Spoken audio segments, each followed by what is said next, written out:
Ashley. And I'm Jackie. And welcome to Red Rum and Rosé. Today we are talking about murders that inspired some awesome horror movies because we are horror movie junkies. Today we're drinking a Robert Mondavi cab, maybe. But we're already in our makeshift studio without having checked what the wine was. So we're going to say it's a cab. Yeah, but you'll never know. Yep. Never know for sure. So I think I got into true crime stuff because of things like TV and movies and stuff like that. I don't know about you. Yeah, totally. Well, when I was growing up, my mom would make me watch Law and Order SVU stuff, and pretty much scarred me for life, but in the good way, because I feel like now I can survive anything. My mom, when I was younger, we'd go on walks, and I liked to look down and walk at the same time. And she would always say, and I'm like 8, she'd be like, you have to look up because you don't know if somebody's following you. Oh, yeah, you gotta be alert, man. Yeah, but I mean, I was so young and it was scary. So I would always say, Mom, you're scaring me. And then we'd always watch America's Most Wanted. So I think that's where oh god, I used to hate watching passion that show. Comes from. So then I also studied criminology in college. So that's how far it's taken me. I don't do any work in criminology or crime now, but now we have the podcast, so that's where I get my fix. Yeah, you know, I always wanted to work for the FBI, like the BAU, Same. But I realized I'm like, I could never do that. Like, I would bring it home with me, you know? Well, that's not my issue. Mine is that you have to be a police officer first, and I don't have that strong mentality. I don't think I'm decisive enough to decide whether or not I need to, like, take my weapon out, and I think you have to have a very specific personality to do that kind of stuff. Yeah. I always wanted to do, like, therapy or something after I decided I couldn't do the FBI, but I'm happy with where I'm at now. Yeah, like the one semester I went to college and I hated my life. I took psychology because I wanted to do... I took psychology because I wanted to know what made, like, people do things like that. And I was so interested about it, but I hate having to learn about everything else before learning about that. Yeah, Psychology 1 that's how it is. But then it was tough, man. And I was like, I don't think I could do this. I also majored in psychology, so I did both. Yeah. So it gets better. Yeah, that's what I hear, but I just didn't have the patience, and then I just dropped out of school. 4 years. Yeah, man. So, anyway, murders behind the movies. Yeah, okay, well... I'll let you start because I've been starting. Yeah, you have been, so... So you've seen the movie, probably, Scream. Yeah, so I know that I have when I was younger, and I know enough to act like I've watched it, but I've mostly watched those parodies. I forget what they're called. Oh, Scary Movie. Yeah. Well, I have, like, the first 3 movies of Scream. And I guess we'll watch them. There's one more. There's a 4th one. But my sister and I were obsessed with these movies, and every Halloween we would watch these movies constantly when I was younger. And the first one has, like, Drew Barrymore in it, and like all of them. And then, like, I think there was one that has Brandy in it, you know, the singer. And what I liked about those movies is they didn't know who was playing the bad guy, right? Yeah. So it made it scarier. Yeah. For them. But it was, like, always, like, okay, well, the first one, they kill the bad guy, right? And then the second one, I'm like, who the fuck is this one? And then it's like, oh, it's this person. Like, they're always, like, there's always a new one who's playing the same guy, you know? But anyways, I used to love the movie Scream, and I still do. I just haven't seen it in a really long time. So my story today is what inspired the movie Scream. And it is a murder spree that started in the college town of Gainesville, Florida. This story was really difficult for me to actually, research. Can't even think today. It was so difficult. Today? Oh, you're funny. I know. Yeah, no. Thanks. I know. Dumb blonde over here. So, yeah, it was pretty difficult for me to research because of how gruesome they are. And I'm kind of glad that they didn't make Scream as gruesome as the actual murders were, because I don't think I like the movie as much. So it started in 1990. The first murder took place on August 24th, 1990 in Gainesville, Florida. Sonia Larson, who was 18 years old, and her roommate Christina Powell, who was 17 at the time, were brutally attacked in their apartment. Sonia was asleep in the upstairs bedroom, and she was attacked first, with her mouth duct taped. She was stabbed to death as she struggled for her life. After the attack on Sonia, the killer headed downstairs to Christina's bedroom. With Christina's mouth duct taped and her wrists bound behind her back, the killer cut off her clothes and raped her before also stabbing her to death. To leave a signature, the bodies were both then posed in sexually suggestive positions and were mutilated. Didn't say how he mutilated them, but I don't really want to know. The killer didn't wait long to strike again after that. Just the next night, the killer broke into the home of Christina Hoyt, who was 18. But at the time, she wasn't at home. So the killer, instead of leaving, decided to wait until she got home. She didn't get home until the next morning, like mid-morning. It's very BTK style. Right? Oh, God. Freaky. So when she arrived in the mid-morning, he crept up behind her, startled her, and then attacked.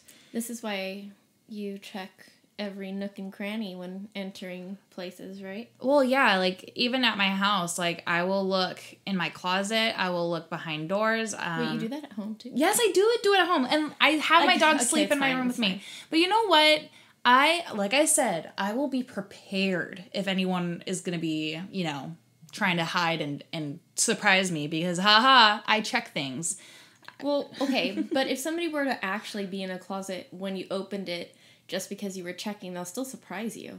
Yeah, I guess. And then what are you going to do? Have you, like, played out that scenario? What will happen? I'm going to hide in a closet one day. I'm going to get there early. The next trip we take, I'm going to get there early, and I'm going to go into a closet, and I'm going to pop out, and I want to see what you do. Oh my God, as long as it's not the creepy-ass place that we stayed in Tahoe with my creepy little, like, cubbies that went into the house. We're never staying there again. That was so creepy. We stayed in this house in Tahoe for my birthday, and her and her boyfriend had the better room of the two. Well, there was 3 rooms, but they had the better of the two. But they're like a couple, and I'm single as fuck, so I'm like, whatever. Yeah, so they have the master bedroom. Yeah, so they have the master bedroom with like the bathroom, and it was nice. But they were on the first floor, so I'm like, okay, well, if anything were to happen. Also, though, when you looked at the pictures, because remember, the pictures were really nice, that was the room you wanted. You were like, I want the triangle room. It had a triangle because it looked roof. Nice. Yeah. Okay, we were all pretty deceived by this Oh house. my God. But in my room, first of all, I kept hitting my head on the ceiling because of how triangular shaped it was. And then, so every day. And then I had 2, like, crawl spaces that were in the wall that you could just completely open. One of the doors didn't even shut completely, so I had to put, like, a suitcase in front of it because I was so scared that in the middle of the night that something was going to crawl out of the crawl space. And then it didn't help that we watched, like, a scary movie one of the day. Every night. Oh my God, it was I think horrible. we watched one every night. And the whole place was creepy because, too, they had those, like, paintings that were all of creatures. So then if you looked outside, the reflection of the creature painting looked like creatures were outside. Oh my God. And then with the snowman that we created Lamarco, and then in the middle of the night, I like looked outside and it was like just his shadow, and I was like, oh my God. It freaked me out. Anyways, so I freak out because of BTK, and I heard that he like had stayed in a lady's house and hid in her closet until she fell asleep. So it has always freaked me out, and so it doesn't help that this person did the same thing where he just, instead of leaving her house, he just waited for her like all night until the morning. So he startled her, and then he attacked her, and he was able to get her into a chokehold and taped her mouth shut. He then bound her wrists like he had for Christina Powell the night before and raped her, and again, he stabbed her to death. But to make this scene more horrific to come across, he sliced open her body, cut off her head, and removed her nipples. Like, what the fuck? Like, was she already dead? She was already dead at this point. Well, at least he stabbed her to death, and then he did this. Okay. But it's just like, why the nipples, dude? Like, why would you slice off her nipples? I know, we're both like grabbing our boobs. But when the police had arrived to the scene, they had found her head placed on a bookshelf. And her torso bent at the waist with her nipples placed right next to her body. Just like gently placed there. No biggie. Whatever. 2 days later, on August 27th, the killer strikes again. This time he decided to break into the apartment of Tracy Powles and Manny Taboda, who were both 23 at the time. Manny was a big guy, so of course he was attacked first. I mean, that's what I would do. I would attack the biggest threat first, get them out of the way. So when he was attacking Manny, Tracy heard the struggle and went to her roommate's room. Once she saw the killer, she ran back to her room, but was unfortunately caught. Like the other woman, she was bound, her clothes removed, and she was raped before being stabbed to death. Now, this probably would have been another scene where I would have heard all this commotion, and I probably would have just been, all right, I'm gonna leave right now. I'm not gonna worry about what's happening to my friends. I'm like, oh, it's a guy. He can handle himself, right? I'm a female. I probably should get the hell out of here and call the cops. What are you trying to say? That females aren't capable of defending themselves? We are, but I mean, I feel like if I'm in that position, man, I'm a fight or flight, and I'm definitely flight. Like I'm not a fighter. I'm a lover. I'd probably try to talk myself out of anything. I'll marry you. Right? I love you so much. Please don't hurt me. I'll never say anything. That's a lie. Once he had stabbed both of them to death, an apartment maintenance guy actually had come to the apartment. Because there was an appointment that they had. Oh, no. Isn't that crazy? So he knocked at the door, and when he didn't get a response, he opened the door to find the body of Tracy on a towel and a black bag next to her body. So he got the hell out of there and rushed to call the police. But by the time the police got there, which was only 5 minutes later, the door was found unlocked and the bag was gone. So the person might have still been in there when he entered? So, yeah, like, I can't even imagine being that maintenance guy. Isn't that crazy? Oh, my God. Yeah, so it's like, I can't even imagine, like, knowing that after the fact and being like, oh, my God, I opened that door and the killer was probably still in there and he was just cleaning up. Like, he was minutes away from probably being killed himself. Whew. Yeah, super, super scary. So the initial suspect that the police had in mind was an 18-year-old named Edward Humphrey. At the time, Edward was suffering from bipolar flare-ups after skipping his medication, which in turn ended up with him being aggressive and violent. Edward actually lived in the same apartments as Tracy and Manny, the last victims, and he had harassed people living in the apartment across the street. There was never any evidence, though, that could connect Edward with the crimes, and the investigators kind of were back to square one. So who was the Gainesville Ripper? Daniel Harold Rolling was born on May 26, 1954 in Louisiana. He had an unhappy home life with his father abusing him at a young age, both physically and verbally. As a teen, he had been arrested several times for burglary. After dropping out of high school, Rolling joined the Air Force in 1972, but he was discharged honorably after only serving 2 years. Apparently, he was deemed not mature enough for the military life, which I don't understand that, but yeah. He wasn't deemed what? Mature enough. Oh. He was very immature, and they didn't think really that... bad. Right? Yeah. So, Rolling seemed to have a normal life after the military, though. He got married and even had a daughter, but soon lost it when his wife filed for divorce. Over the next decade, he was in and out of jail for armed robbery in Georgia, Alabama, and Mississippi. Before he went on his murder spree in Florida, Rolling had killed 3 people in 1989, so just the year before. The Grissom family were preparing dinner one evening. William, who was 55, his daughter Julie, who was 24, and his grandson Sean, who was 8. Rolling had broken into their apartment and stabbed them all to death, but Julie had been raped, posed, and bitten. I believe he bit her on her breast. Yeah, I know. Months later, Rolling had also been in a fight with his father and shot him twice. I believe once in the torso, and he shot him in the face. But his father actually survived. And so he was on the run for attempted murder of his father, and that's when he fled to Sarasota, Florida, where he also broke into the home of Janet Drake and raped her. She reportedly had talked her way out of becoming Rolling's 4th murder victim, though.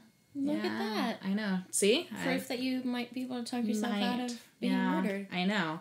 I feel like if I was that victim, though, don't you get, like, a lot of, survivor's guilt, yeah. Knowing after all that, well, like... I don't know, because what could she else... I mean, she clearly called the police after, right?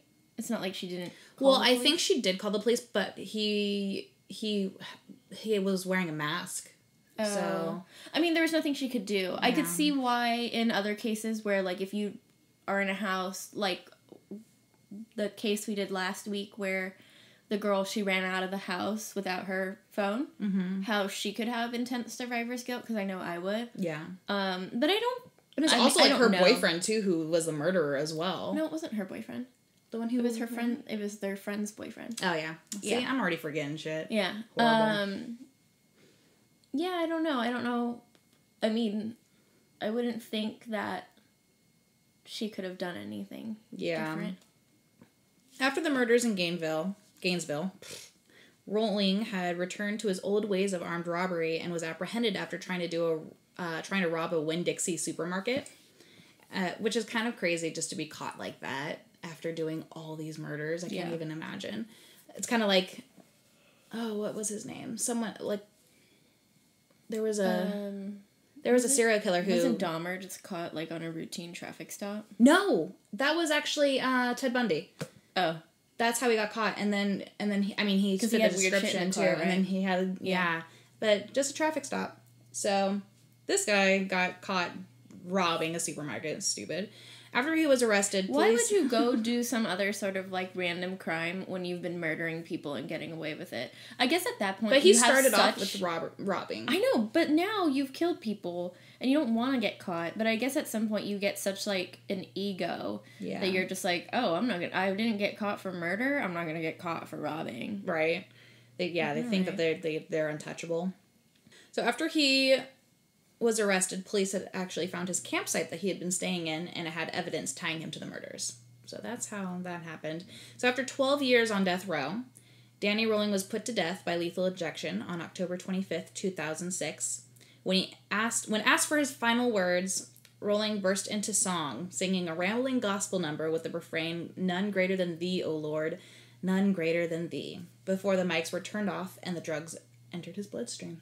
And so that is what inspired the movie Scream, just because it was a college town. It was he was focusing on college students and murdering them. And actually, a lot of people, when this went on the news, like thousands of students actually stopped going to school and like went away during the time. That makes sense, though. Yeah, but yeah, that's in that sense, it's exactly like Scream, where they were like on alert and they weren't supposed to go to class and stuff like that. But then I guess I need to watch the movies because I don't really know what the movies are.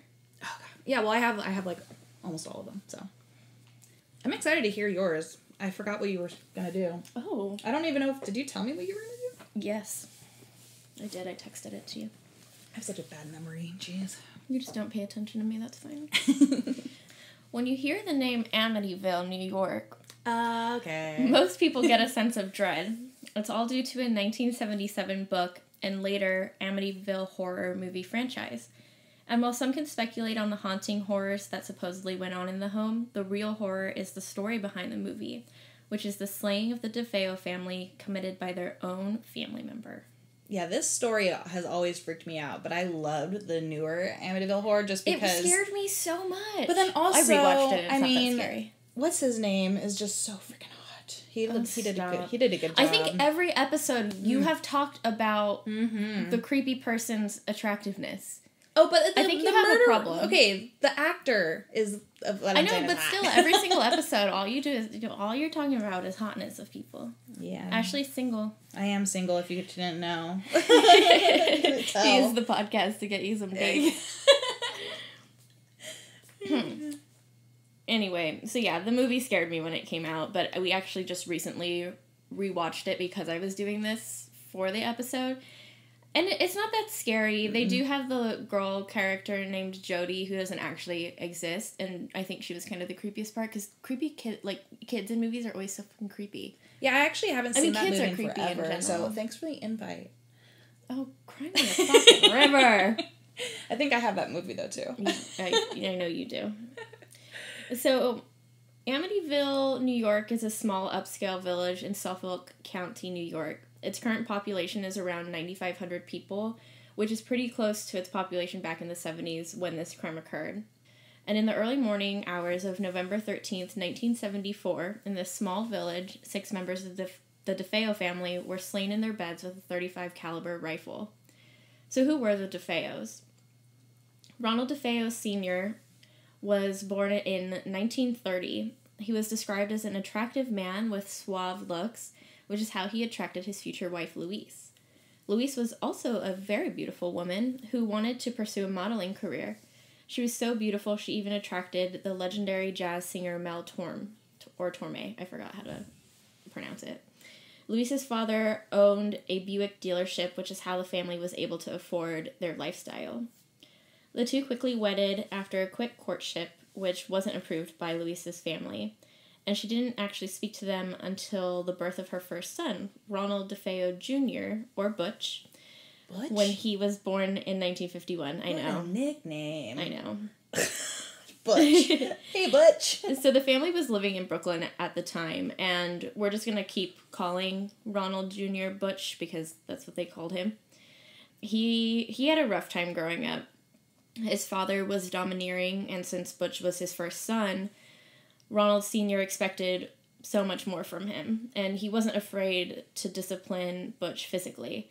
Luis's brother would later testify that he witnessed Ronald Sr. get up and slam Butch into a wall for an unknown reason at just 2 years old. Whoa! Are you kidding me? What an ass.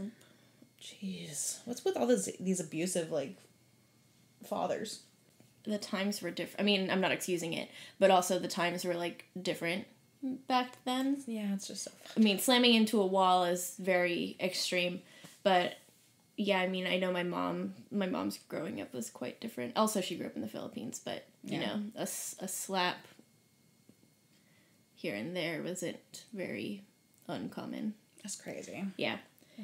They actually smacked your fingers in school if your fingers were dirty. Teachers smacked the kids' fingers. I've heard of, Catholic school. Yeah, doing because that with, the Philippines rulers. is a religious country. So, rulers on the fingers if you came to school with dirty fingers. That's insane. Yeah. I'm so glad I didn't go to Catholic school. Well, I don't think you could get away with it now. No. I doubt it, at least. Unless you're in some cult thing, maybe. Anyway, Butch was an overweight child and was teased for this, with his peers calling him Blob and Pork Chop. What? I think Pork Chop's cute. Not when you're being teased, no, but I could imagine a little, cute. a cat, a kitten being called Pork Chop. Or a doggy. Like a corgi, if a corgi was named Pork Chop. How cute, right? I would think maybe more of a bulldog type named Pork Chop, just bulldogs. Because they're never fatter. in my mind because I don't like them. Oh God. Later in his life, Butch would start using amphetamines, which then caused him to lose the weight. In 1956, Louise gave birth to a daughter, Dawn. 3 years later, in 1961, she gave birth to another daughter, Allison. She gave birth again just a year later, in 1962, to a son, Mark. Like rabbits, man. Yeah. Shortly after Mark's birth, Louise left Ronald Sr. Whoa! To win his wife back, he co-wrote a jazz song called One is a Lonesome Number, just for her. One is a lonesome number. And this must have worked because in 1965 they had a third son named John. Lord, so how many kids is that now? So that's Butch, Dawn, Allison, Mark, and John. So it's 5 children. Kids. Holy yeah. Lord. My mom's a 5-kid fam. Oh, God. I think if I knew that I had a lot of money and my body could do that, I would have 5 kids. I mean, I guess you can have surgery after the fact. Yeah. But I like the idea. yeah, if I had enough money and I just stayed home, lots of siblings, and took care of everything, I think that maybe. But it would be hard to go to Disneyland. So. 5 kids is a lot of kids. It is. It's a lot of presents. Christmas. What if one of them doesn't look good, Ashley? I know. I mean, they're just some babies. And with you think all kids these days are awful. So how are you gonna have 5 kids? I said that one fucking time. I'm never letting it go. Kids are cute, but sometimes I just don't have the patience for them. I think I need to be around them more.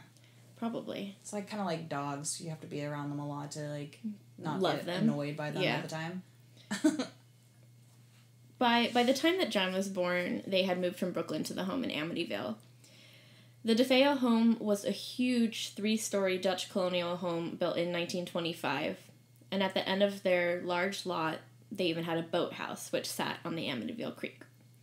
The interior was just as magnificent as the exterior. To the right of a marble-covered entryway was the formal dining room with red velvet-textured wallpaper lining the walls. Whoa. In the center of the room, over a Dutch-style table, which sat 6, hung a huge crystal chandelier.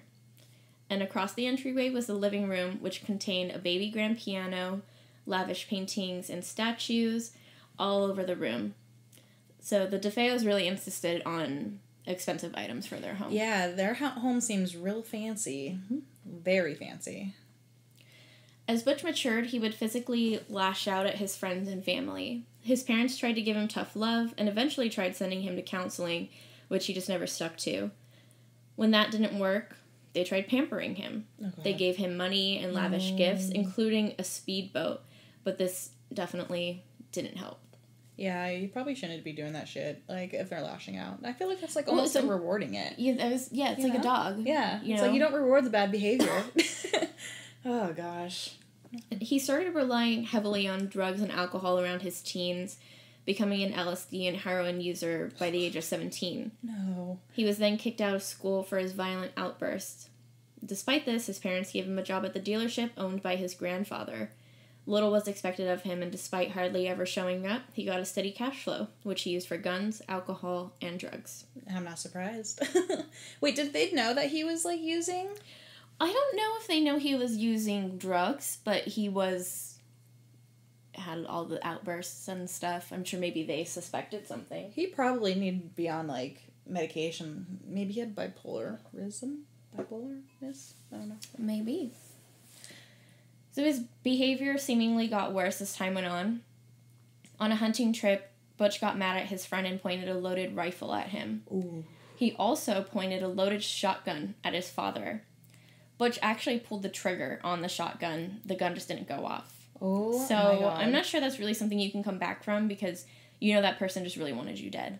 Yeah, if they were to pull the trigger knowing that the gun was loaded, like, oh my God. They meant to kill you and it just accidentally didn't happen. And they still let him just, like, stay with them?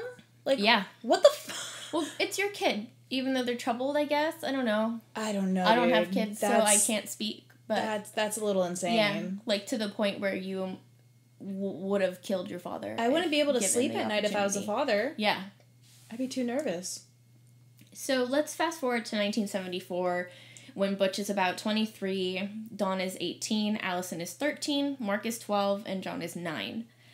Butch is upset because he thinks he's making a meager salary and thinks up ways to embezzle money from the dealership.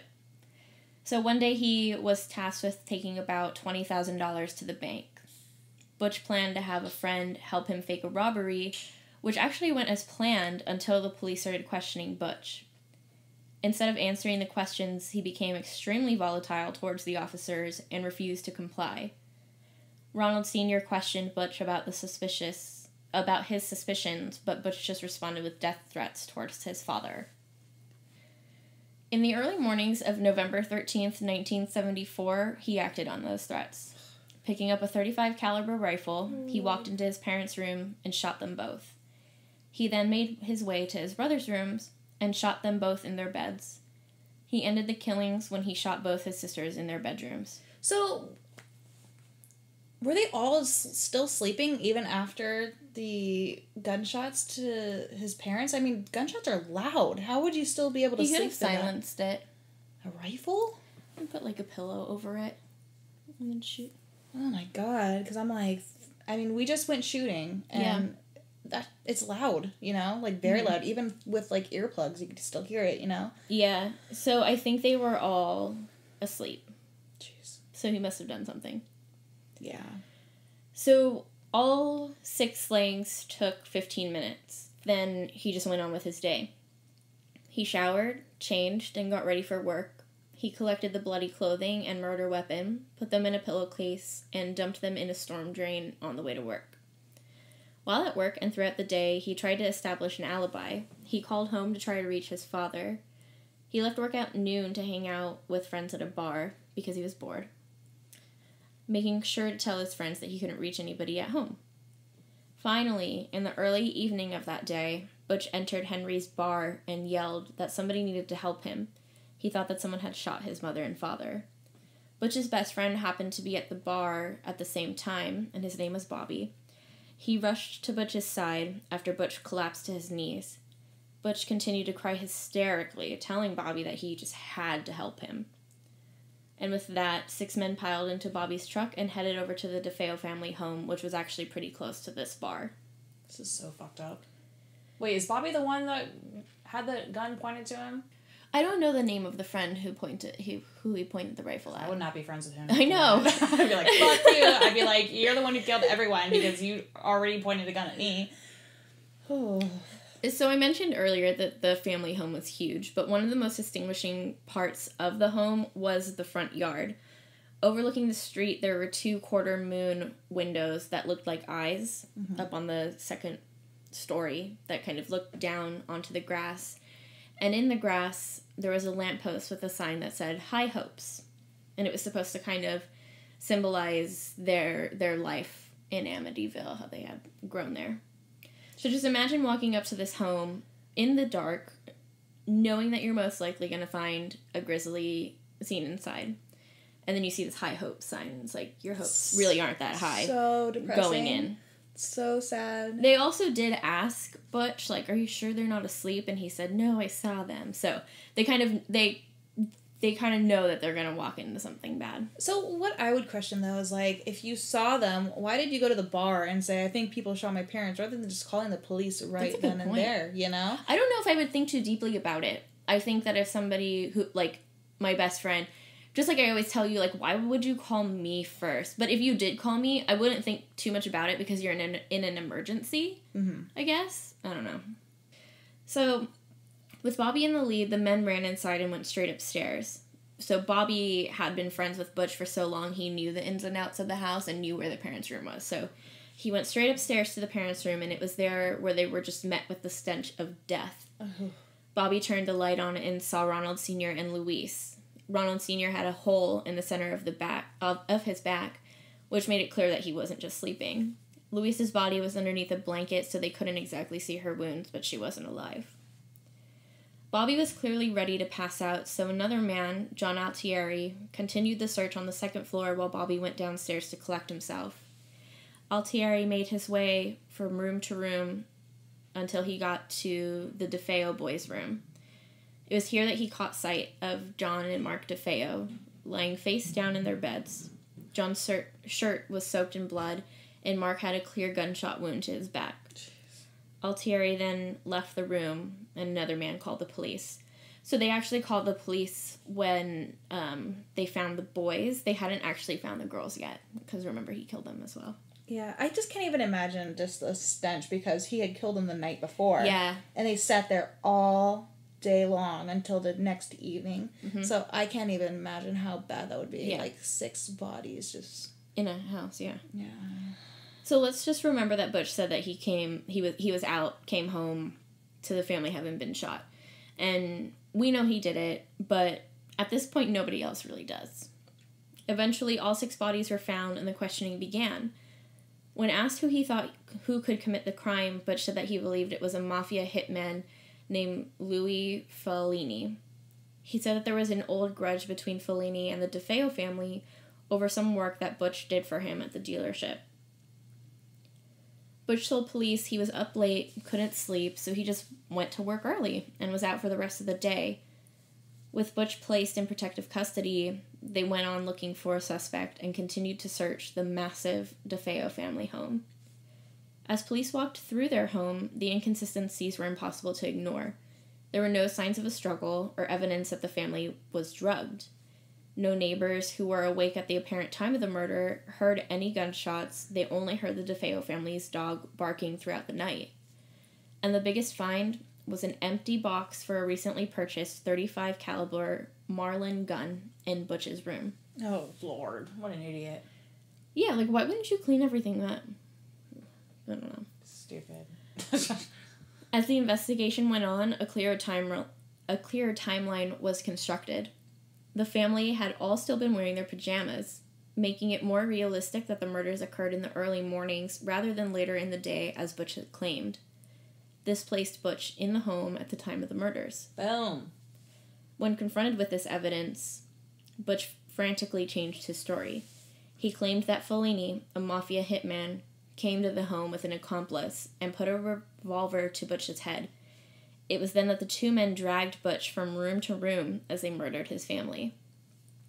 However, Fellini had a solid alibi. He was out of state at the time and nowhere near the home. Oh, man. How perfect is that? As the story unraveled, the police finally got a confession from Butch. He stated, "Once I started, I just couldn't stop. It went so fast." Butch's trial began on October 14th, 1975, nearly a year after the date of the murders. So why did it take so long for the trial to begin? On January 15th, 1975, Butch's then lawyer, Jacob Siegfried, motioned to be permitted the right to examine the original notes that the arresting officers had, along with police reports containing the statements of the witnesses, because they were crucial for Butch's defense. But in March, the judge denied this request. There were very few other options, and Siegfried filed a notion of defense of mental disease or defect for Butch, otherwise known as an insanity plea. Butch hated this idea and responded by threatening to strangle Siegfried. At this point, Butch's maternal grandfather had already spent $40,000, which now it would be about $182,000 on his defense. He told Butch that he would no longer pay, which meant that Butch would need to go get a court-appointed attorney. I just don't know. I guess I wouldn't know without being in that situation, but if I was his grandfather and knew what he did, he killed his kids and then also his grandkids. Like, why would you even pay? Well, he doesn't know for sure. But it's you want to have the benefit of the doubt that your loved one didn't do that, right? But I thought that he had said, yeah, he did do it. So wouldn't he have known by then that he had confessed to it? Maybe. I don't know. Well, maybe he just wanted to defend him anyway, because that was the only person he had left. He literally had nobody else. God. He wiped out the family. That's insane. I feel so bad for him. Not the killer, but the grandpa. Yeah. And I'm assuming grandma. I don't know if she was still alive at this point. Yeah. So in July, William Weber was assigned to represent Butch, and in August, the judge presiding over the case ruled in favor of the defense to obtain copies of all police reports and crime scene photographs that the prosecution had. Unfortunately for Weber, he didn't get the documents until the end of August, and the trial was set for September 15th. All this time, the prosecutor, Gerard Sullivan, had been taking part in judge shopping. His wish to replace the current judge came true when on September 15th, the judge decided that he would dismiss himself from the case and have it reassigned. At this time, the case was rescheduled for September 22nd, with Justice Thomas Stark, who was Sullivan's choice, presiding over it. In hindsight, Judge Stark admits that this handpicking was pretty wrong, but also said that the times were really different back then. Yeah, I'm surprised at why they were doing this. Mm-hmm.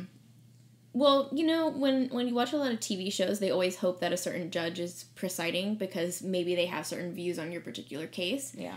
But the fact that he handpicked this guy, and he also pressured the old judge to try to get him off of the case, would obviously probably not fly nowadays. Hell no. Yeah. Hell no. Oh my God, I can't even. No. So during a private post-hearing conference, Judge Stark wanted Weber to nail down his defense, but all Weber asked for was an adjournment of the trial.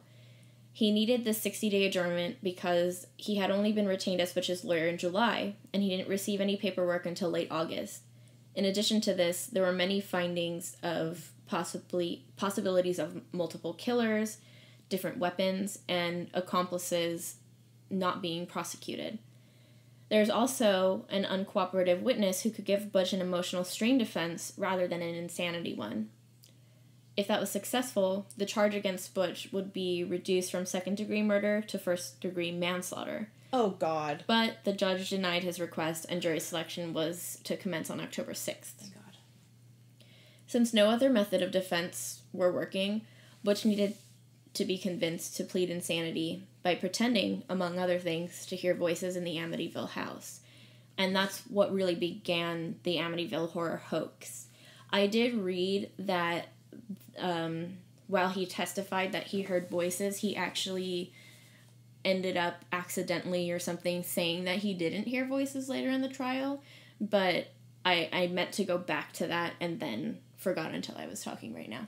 So I think at some point during his trial, he actually backtracked and said that he didn't hear voices, which he's an idiot. Is obviously bad for his defense. Well, yeah. So even though he was saying that he had heard voices or this and that, the prosecution argued that while the drug-abusing DeFeo was indeed troubled, he knew what he was doing when he committed the Amityville murders. Backing up the prosecution's argument, psychiatrist Dr. Harold Zolan proved that DeFeo suffered from antisocial personality disorder.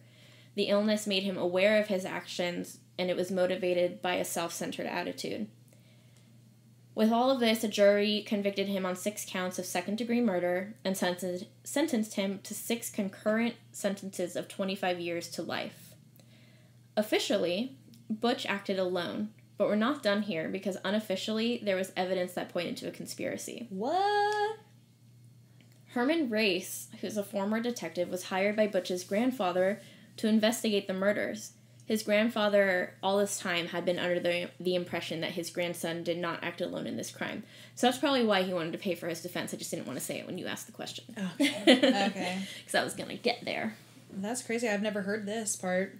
Yeah, I actually learned a lot in researching this. I had no clue about any of it, which is why I wanted to pick it. I only knew about the horrors, the, like, paranormal horrors. So yeah, this was really interesting to research. So this guy Race is hired, and through his investigations, he eventually uncovered evidence that showed that there were multiple gunmen, or at least 2 guns used.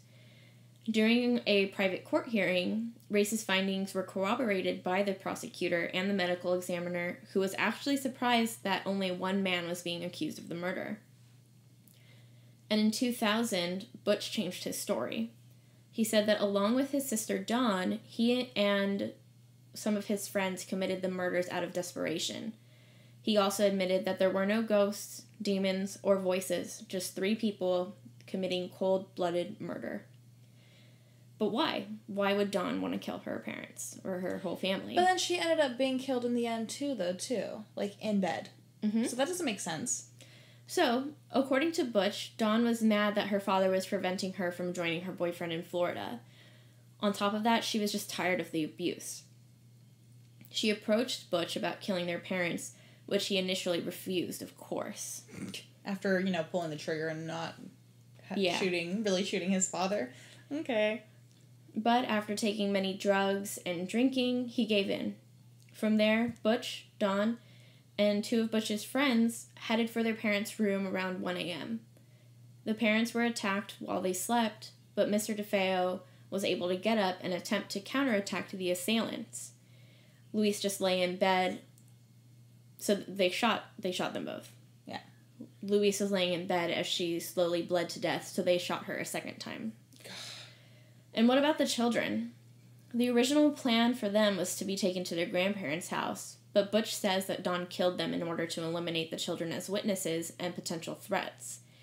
Butch claims he wasn't home during the time that the children were killed. He says he left the house to go chase down one of his friends, and Dawn walked from each room and murdered her younger brothers and her younger sister. I wouldn't believe anything that he's saying. So after Dawn supposedly killed the children is when Butch returned home, and he was enraged at the killings. He confronted Dawn, and after wrestling for the gun, Butch had the upper hand and grabbed it. He proceeded to knock Dawn out by slamming her on her bed. So she's laying there unconscious, and he chooses to shoot her in the back of the head. Butch still claims that the entire crime was on his sister, although there is evidence to support his involvement. Nonetheless, they claim to have enough evidence to also support multiple gunmen. As for the 2 men that Butch says helped in the crimes, one is dead and the other is in witness protection for something unrelated to Amityville. As for Dawn, there was an examination of her body which led to a discovery that she had unburned powder burns on her nightgown, showing that she possibly fired a weapon, which could add some proof to Butch's claims. What the hell? However, a ballistics expert has said that this means she was in proximity to the muzzle of the weapon. Got it. And not that she had fired the weapon. Okay, I was going to say, what? A medical examiner found no proof that Dawn was involved in a struggle. The only wound was her gunshot. And remember, he said that he knocked her out. Yeah. So there should be something else. Exactly. What a fucker. So Butch has changed his story a number of times over the years, so it would be safe to say that any other claims he chooses to make about the crime should just be taken with caution. Is he still alive? He is. He's still in prison, and I did also mean to look that up. Yeah, I was always so intrigued by the story because I thought that maybe there was a haunting, but then people who own the house, like, today... They said it was a hoax. Like, yeah, they're like, no, there's nothing here. So he's 67 now. Wow. Too bad they don't have, like, a recent picture. Yeah, I wonder what he's doing. Yeah. But it's come out that the Lutzes faked literally all of it. They wanted the fame, they wanted the money, and they claimed that this stuff happened. And then several years later, they said it was fake. After getting all their money. Yeah. The house is still there, but the address officially is changed. But the house is there. Yeah, I used to like their house, the windows and stuff, how it looked. I used to like that, and then after the movies, scared. I'm like, fuck no. Yeah, there are certain houses that have that horror movie vibe to them. Yeah. Oh, man. That's insane. Yeah. Well, I'm glad that he's still in jail and rotting there. What a fucking asshole. So those were the movie murders that we talked about doing last time. Yes. So next week, we're actually going to have a special guest, which is my boyfriend, and he's going to be telling the story and surprising us with the details, and he's doing some super heavy research, so I'm actually really excited to hear about it. I am too. He's a research junkie. And we don't have to do research this week, which is exciting. Yes. But we have to figure out what we're going to do the following. time after that, because then we can have 2 weeks to research and take our time. Yes. Yeah. So that was episode 3. Yippee. Stay Yippee. tuned. All right. Thanks. Bye. Bye.